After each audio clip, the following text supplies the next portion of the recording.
Moi, quand je le copie, ça, je ne garde que la voix. J'enlève tout le reste. J'enlève toute l'ambiance. Tout ce qui crée cette ambiance-là. Je ne sais pas du tout pourquoi je dis ça, c'est juste une entrée en matière par rapport à le son que j'extrais, vraiment comme si je le débarrassais de son contexte. Or, je sais que quand j'entends la voix de Deleuze parler, je l'entends influencé, c'est normal, par des agacements qui viennent effectivement d'un chien. Alors après, ça peut être anecdotique, mais il y a certains cours qui sont très précis, dans lesquels il demande par exemple qu'on arrête de sortir et de rentrer. C'est très drôle, c'est un cours très particulier, je crois de 85, je sais pas exactement, où il parle et on entend vraiment la porte clonk, clonk, clonk, clonk. Il parle clonk, clonk, clonk, clonk. Et au bout d'un moment, moi-même, le copiant, je dis, il est quand même incroyablement gentil. Parce que quand même, continuer à réfléchir au cinéma, et à un moment, il s'arrête et il dit, ça suffit. Ça suffit. Alors là, il faut entrer ou sortir, mais il faut arrêter. Et ça paraît anecdotique, mais c'était que je sentais que son agacement dans la pensée venait de cette ambiance.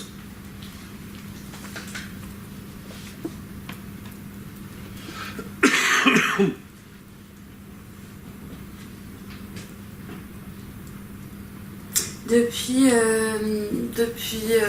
ça fait 5 ans maintenant, 5 ans et demi, c'est presque 6 ans. Depuis quelques années, disons 2-3 ans, j'allais dire je triche. Non, je trafique. C'est-à-dire que par exemple, je suis l'énergie de sa voix, mais de temps en temps, j'ajoute soit des impulsions, soit de l'énergie, soit je la plastifie, tout ça c'est faux, mais je la modifie pour pouvoir accrocher.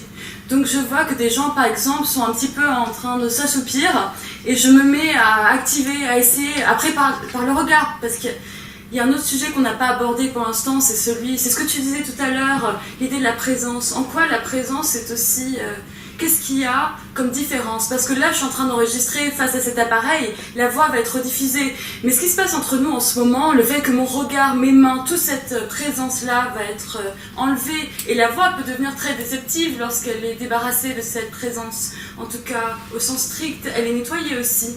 Elle est nettoyée de cette présence. Bref, quand moi j'entends la voix de Deleuze, ma part d'interprétation, c'est la part de rajouter un corps manquant à cette voix. Mon indice...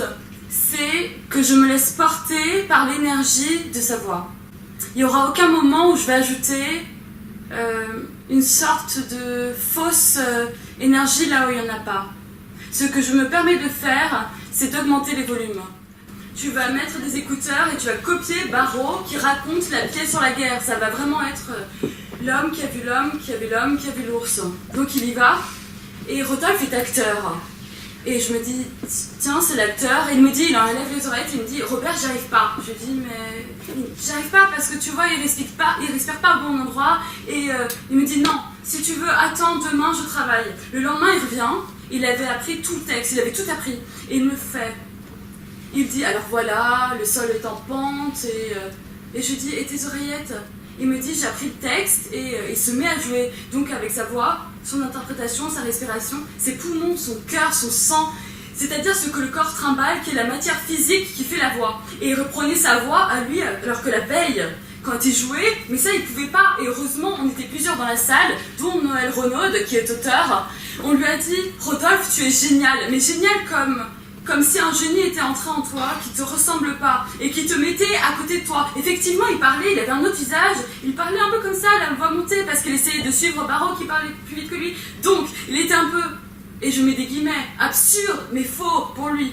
Et c'est ce faux, ce léger faux, qui bien sûr faisait qu'il était beaucoup plus, pour moi, juste, parce qu'il était justement à l'endroit de la non-correspondance. Et c'était cet écart dont je parle souvent, entre ne pas vouloir être soi et pourtant être plus que soi, en étant la copie de l'autre, qui fait que on était, mais moi vraiment sensiblement, j'ai jamais été aussi bouleversée par Rodolphe. Alors il a eu du mal à l'entendre après.